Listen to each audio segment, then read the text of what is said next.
parli di Inquisizione, il primo nome che viene alla mente è quello di Tomás de Torquemada, tristemente famoso per la sua fanatica intolleranza religiosa.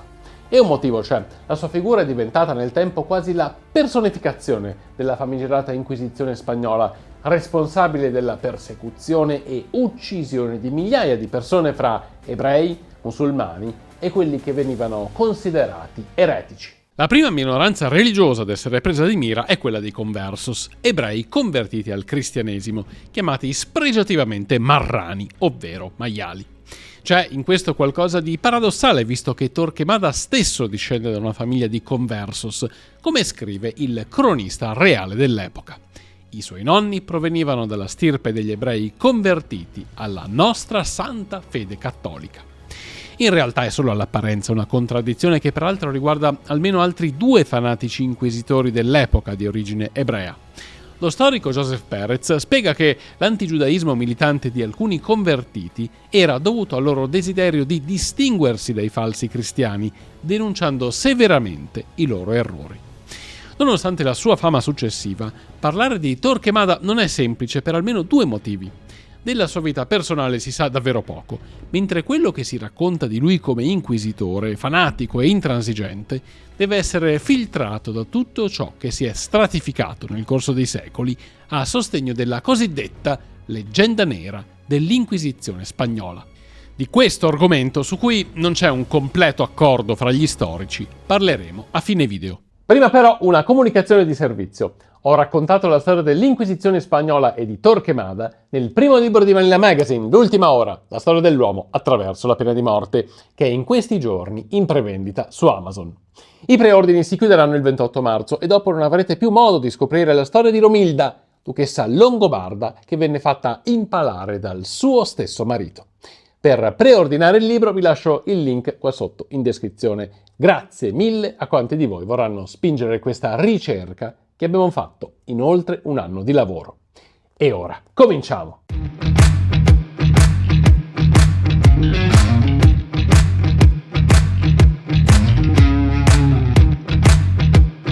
Dei primi anni di vita del piccolo Tomás non si sa quasi nulla, se non che nasce in una famiglia di ebrei convertiti al cristianesimo da almeno 2 generazioni. La sua data di nascita è sconosciuta, così come il luogo, ma si sa per certo che trascorre l'infanzia a Valladolid, dove lo zio Juan de Torquemada è priore del convento dei frati domenicani. Proprio lo zio, teologo fra i più eminenti della sua epoca, poi diventato cardinale, avrà grande influenza nell'educazione di Tomás, che segue le sue orme ed entra nel suo stesso convento.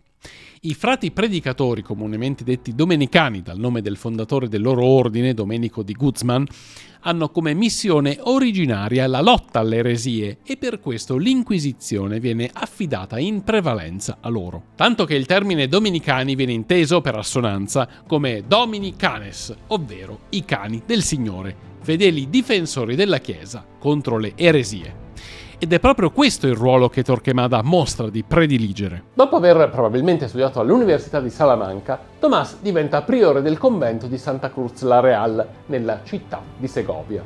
In questo ruolo ha modo di conoscere la futura regina Isabella, che lo sceglie come suo confessore e consigliere. Nel 1469 la 18enne principessa castigliana sposa il quasi coetaneo Ferdinando II d'Aragona. La coppia reale sarà poi conosciuta con il nome di Los Reyes Católicos, i re cattolici. I 2 sovrani pregano Papa Sisto IV di nominare nel gruppo dei confessori reali anche Torquemada per la sua prudenza, rettitudine e santità, almeno così loro dicono. Al di là di questo ruolo che diventa secondario, il frate mostra grande zelo come consigliere politico. In un memoriale esorta la regina a esercitare un severo controllo sui funzionari del territorio, a trovare rimedio per il gran numero di blasfemi, stregoni e indovini che infestano tutto il paese, a confinare gli ebrei nei loro quartieri che devono restare chiusi di notte per evitare scontri con i cristiani. Corre l'anno 1480 E questi non sono che i prodromi di ciò che avverrà 12 anni dopo, la cacciata degli ebrei dalla Spagna. Le basi del futuro Regno di Spagna andavano formandosi proprio in quegli anni, grazie al matrimonio che unisce le due corone di Castiglia ed Aragona e alla reconquista dei territori spagnoli ancora occupati dai Saraceni. Torquemada convince i sovrani della necessità di dare allo Stato nascente delle solide basi di unità politica, geografica e religiosa, garantite dalla presenza di una sola corona, un solo regno e una sola religione, che può essere unicamente quella cattolica. La lotta alle eresie è quindi una priorità assoluta e l'Inquisizione lo strumento da usare per vincerla. Siamo alla fine del 1300. In Spagna ormai da secoli convivono cristiani, musulmani ed ebrei. Poi, negli anni dal 1391 fino al 1492, si assiste a una persecuzione degli ebrei da parte cristiana che è imparagonabile a qualsiasi altra, almeno fino all'avvento del nazismo. I regni dei Mori, che erano tolleranti in questioni religiose, sono quasi tutti caduti, mentre la peste nera è un flagello di cui vengono incolpati gli ebrei. In tutto il paese ci sono predicatori che incitano all'odio contro gli assassini di Gesù. Uno dei più accaniti è l'arcidiacono di Écija, Ferran Martínez, considerato il maggior responsabile delle violentissime rivolte antisemite del 1391. Martínez incita i cristiani alla distruzione delle sinagoghe e dei libri ebraici, promettendo la salvezza eterna. Il 6 giugno, a Siviglia, una folla inferocita distrugge le case degli ebrei e ne uccide circa 4.000. Nei 3 mesi successivi, le violenze antisemite dilagano in almeno altre 70 tra città e paesi, portando il numero di vittime a circa 50.000 persone. Questa stima è oggi considerata esagerata e non attendibile, e tuttavia fornisce il metro di ciò che deve essere avvenuto in quei mesi. Il 1391 segna la fine della tolleranza religiosa in Spagna, perché migliaia di ebrei, per non essere sterminati, sono costretti a convertirsi al cristianesimo attraverso il sacramento del battesimo. Nasce così il problema del criptoebraismo, ovvero dei conversos che continuano segretamente a seguire la loro religione. Saranno loro ad essere perseguitati in quanto eretici, perché l'Inquisizione può agire solo contro le persone di fede cristiana. Gli ebrei musulmani non convertiti non possono subire alcun processo legato alla propria religione, ed è per questo che vengono poi eliminati in un altro modo, cacciandoli dalla Spagna. Un provvedimento questo dove l'influenza di Torquemada è decisiva. Il Tribunale dell'Inquisizione spagnola viene istituito nel 1478 e si differenzia da quello di epoca medievale per un motivo ben preciso.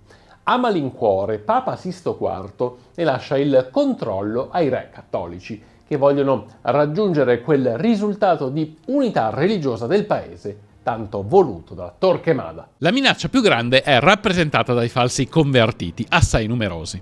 Il tribunale, che si occupa solo della diocesi di Siviglia e Cordoba, all'inizio non è spietato e solo nel 1481 si assiste alla condanna a morte di 6 conversos ricaduti nell'eresia.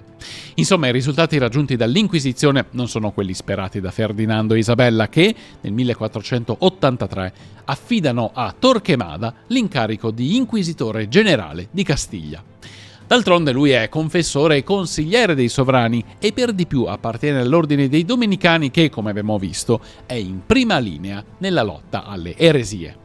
Ed è anche nipote del cardinale Juan de Torquemada, insignito del titolo di difensore della fede, che attribuisce agli eretici il potere di corrompere e destabilizzare la fede cristiana, come insegna Tommaso d'Aquino. Il nuovo inquisitore generale, che presto allarga il suo potere anche in Aragona, si butta a capofitto nell'impresa, si avvale di molti collaboratori, apre un gran numero di tribunali in tutto il paese, nei territori sottomessi alla corona, come Sicilia e Sardegna, e addirittura nelle colonie appena fondate nel Nuovo Mondo. Per gestire una macchina tanto complessa, detta regole ben precise, le instrucciones, che devono essere seguite da tutti i suoi collaboratori. Oltre alle eresie e apostasie, il Santo Tribunale è autorizzato a giudicare i reati di stregoneria, sodomia, poligamia, blasfemia, usura e altri ancora.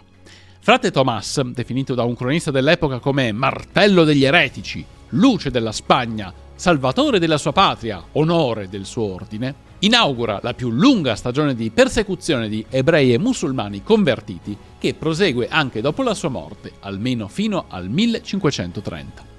Le prime Instrucciones di Torquemada forniscono un quadro chiaro del modo di operare dell'Inquisizione. Gli eretici che entro 30 giorni dalla data di emissione si autodenunciano vengono solo multati e non subiscono la confisca dei beni, ma sono costretti a confessare in pubblico il proprio errore nei famigerati auto da fé.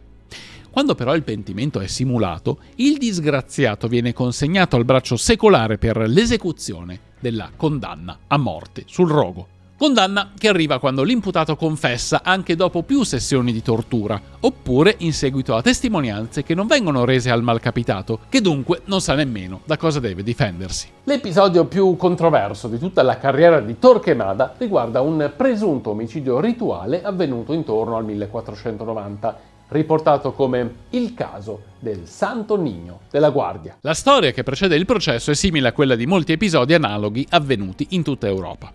Ebrei accusati di aver ucciso un bambino cristiano durante la Settimana Santa. Sono le cosiddette accuse del sangue che vedono gli ebrei protagonisti di rituali compiuti il Venerdì Santo per rievocare con spregio la morte di Gesù.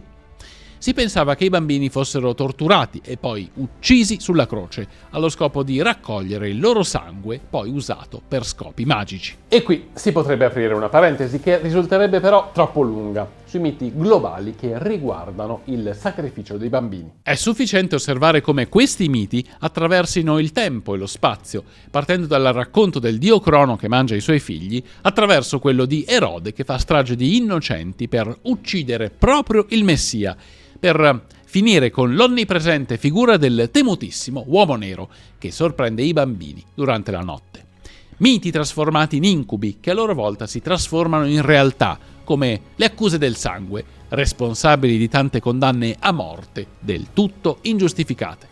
Il caso in questione, più di altri, è davvero incredibile, perché l'accusa e la successiva condanna si basano sul nulla. Non solo non c'è un cadavere, ma non risulta scomparso alcun bambino, tanto è vero che la vittima viene indicata come il Santo Bambino di La Guardia, che è la località del presunto omicidio. Tutto inizia con il ritrovamento di un'ostia nella bisaccia di un pellegrino, un converso, che tornava da Santiago de Compostela. Dopo aver avvocato il processo, gli inquisitori riescono a ottenere una confessione su una presunta congiura anticristiana, nella quale sono coinvolte 12 persone, che avrebbe dovuto addirittura portare alla sconfitta della cristianità. Tutto questo grazie all'uso dell'ostia e del sangue del bambino. Il processo dura quasi un anno. Nonostante la discordanza delle confessioni ottenute, dopo mesi e mesi di tortura e la mancanza di qualsiasi prova, gli accusati finiscono sul rogo il 16 dicembre del 1491. 3 di loro erano già morti, ma un fantoccio venne bruciato al loro posto. Agli ebrei convinti viene riservata la tortura con tenaglie roventi e la vivi-combustione, mentre i conversos ottengono clemenza, sono garrotati prima di essere arsi dalle fiamme. La stragrande maggioranza degli storici ritiene il caso del Santo Bambino di La Guardia una montatura funzionale all'imminente decreto di espulsione degli ebrei fortemente voluto da Torquemada. Tutto il processo si è svolto evidenziando la cattiva influenza degli ebrei sui conversos. Viene così dimostrata la necessità di cacciare i giudei dalla Spagna. Nel gennaio del 1492 cade Granada, l'ultimo sultanato di Spagna, e la Reconquista è conclusa. Il 31 marzo di quello stesso anno viene pubblicato proprio a Granada l'ordine di espulsione degli ebrei, noto come Decreto dell'Alhambra. Un provvedimento preso in precedenza da diversi stati europei come Francia, Gran Bretagna e altri, ma che in Spagna era sempre stato evitato. Perché in realtà, nonostante gli episodi di violenza già citati, gli ebrei di Spagna, specie in Castiglia, ricoprono spesso incarichi importanti nell'amministrazione statale e in ambito finanziario. Uno di questi è Isaac Abravanel, al servizio dei re cattolici come responsabile degli approvvigionamenti dell'esercito. La questione assai più importante però è un'altra. L'uomo ha anticipato ai sovrani molto denaro per concludere la guerra contro i Mori di Granada. Ferdinando ha quindi un debito di riconoscenza verso quell'ebreo che lo ha tanto aiutato e un po' nicchia quando Torquemada propone il decreto di espulsione. La delibera intima a tutti gli ebrei non convertiti di lasciare il paese entro il 31 luglio, ma non solo. Gli esuli non possono portare via con sé né oro, né argento, né denaro. Abravanel, sconvolto da quella decisione, chiede ai sovrani di revocare l'editto dietro pagamento di una grossa somma di denaro. quello che accade in seguito ha i contorni della leggenda. Ferdinando sembra voler cedere a quella richiesta, ma Torquemada si presenta al suo cospetto e getta un crocefisso ai suoi piedi, mentre, con fare sprezzante, dice: «Giuda vendette nostro Signore per 30 denari d'argento. Sua Maestà sta per venderlo di nuovo per 30.000». Si tratta di un aneddoto quasi certamente falso, che tuttavia descrive alla perfezione il carattere del frate, passato alla storia come uomo rigoroso, austero e incorruttibile. Tutte qualità che, portate all'estremo, lo hanno condotto al fanatismo religioso. Si stima che l'espulsione abbia riguardato dalle 50 alle 80.000 persone, ma il numero è difficile da definire, anche perché col tempo molti ebrei riescono a rientrare in Spagna.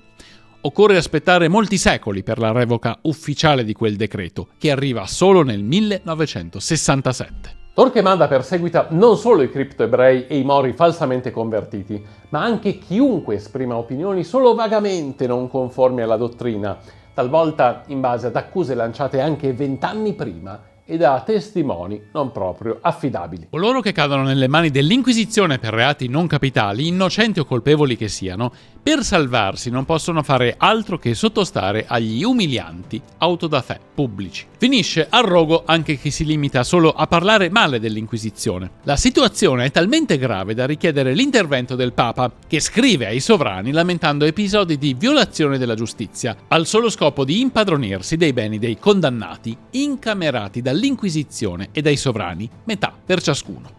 Alessandro VI, papa spagnolo che non è certo uno stinco di santo, è costretto a richiamare a Roma per ben 3 volte dei rappresentanti dell'Inquisizione, chiamati a rispondere dei soprusi commessi.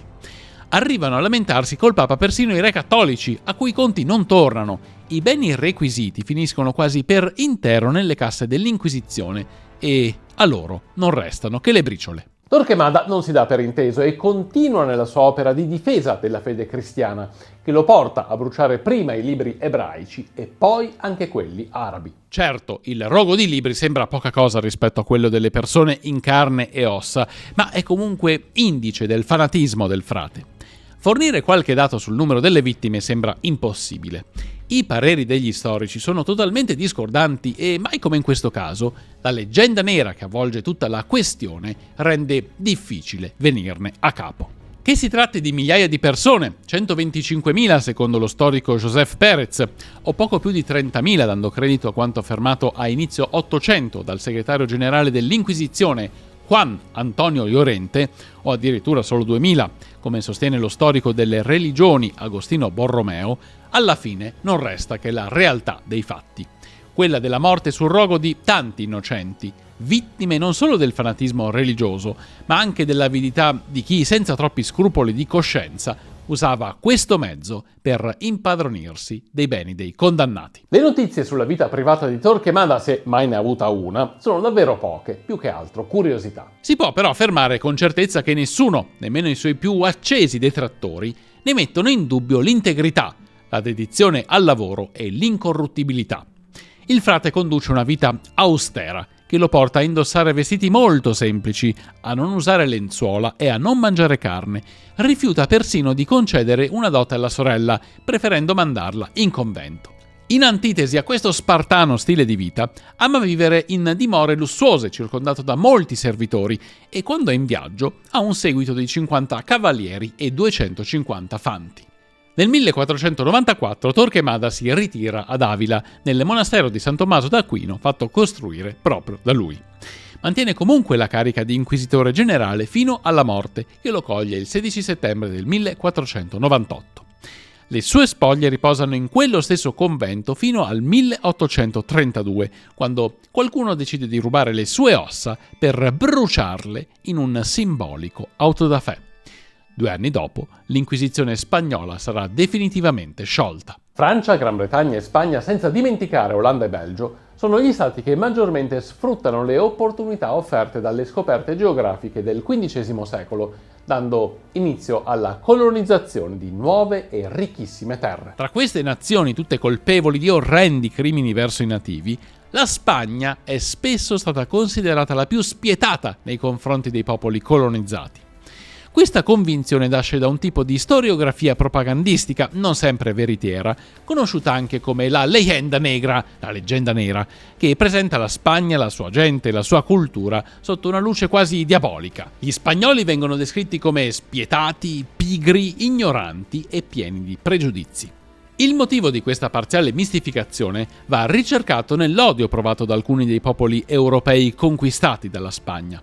Quando Carlo V muore nel 1558 è a capo di un impero su cui non tramonta mai il sole, che in Europa comprende, oltre alla Spagna, il meridione d'Italia, l'Austria, i Paesi Bassi, il Belgio e territori più piccoli come il Milanese e la Franca Contea. A causa della leggenda nera, la Spagna e tutto ciò che è spagnolo viene associato alla barbarie e alla sete di sangue. Sono stereotipi che si radicano in Gran Bretagna, Olanda e Germania. E tuttavia anche Papa Paolo IV contribuisce ad alimentare i pregiudizi nei confronti degli iberici, definendoli eretici, scismatici, maledetti da Dio, discendenti di ebrei e marrani, la stessa feccia della terra. Un pregiudizio che attraversa i secoli, come dimostrano le parole del filosofo illuminista tedesco Immanuel Kant. Il lato cattivo dello spagnolo è che non impara dagli stranieri, che non viaggia al fine di conoscere le altre nazioni, che è indietro di secoli nelle scienze. Resiste a qualsiasi riforma, è orgoglioso di non dover lavorare, ha una qualità di spirito romantica, come dimostra la corrida, è crudele, come gli ex spettacoli auto da fè, e il suo gusto mostra un'origine che in parte non è europea. In questo contesto generale si inserisce la leggenda nera dell'Inquisizione spagnola, definita dallo storico statunitense Edward Peters come un insieme di leggende e miti che, tra il XVI e il XX secolo, hanno influenzato ogni successivo tentativo di recupero della realtà storica. Le origini politiche di questo particolare filone della leggenda nera si possono individuare in Italia nella potenziale minaccia costituita dalla Spagna, anche per il papato. Nel nord Europa, quando il protestantesimo diventa dominante, storie raccapriccianti sull'Inquisizione spagnola vengono usate in funzione anticattolica, in particolare in Gran Bretagna e Olanda. Il carico finale su esagerazioni e mistificazioni lo mette l'illuminesimo francese nel XVIII secolo, mentre addirittura nel 1898-99 il politico statunitense Robert Ingersoll scrive: «La Spagna è sempre stata eccessivamente religiosa ed eccessivamente crudele, vittima della superstizione». Così la Spagna distrusse ogni libertà di pensiero mediante l'Inquisizione e per molti anni il cielo fu livido delle fiamme dell'auto da fè. Il risultato fu che una grande oscurità coprì la Spagna, attraversata da nessuna stella e illuminata da nessun sole nascente. Nella stessa Spagna, alcuni storici contemporanei hanno sostenuto che molti dei problemi economici del loro paese si ricollegano all'Inquisizione per l'espulsione degli ebrei e dei moriscos. Un pensiero che deve aver avuto una grande diffusione, se lo storico e intellettuale Marcelino Menéndez Pelayo scrive ironicamente: «Perché in Spagna non esisteva alcuna industria? Dall'Inquisizione. Perché noi spagnoli siamo pigri? Dall'Inquisizione. Perché gli spagnoli fanno la siesta? Dall'Inquisizione. Perché ci sono le corride in Spagna? Dall'Inquisizione». Ad oggi le correnti di pensiero spagnole sull'argomento sono principalmente due. La prima afferma che la leggenda nera sarebbe uno specchio dei tratti negativi che gli spagnoli riconoscono in se stessi. Per la seconda non si tratta di una leggenda, ma di pareri negativi basati su fatti storici reali, opinioni che hanno formato un'area grigia, senza coerenza né uniformità.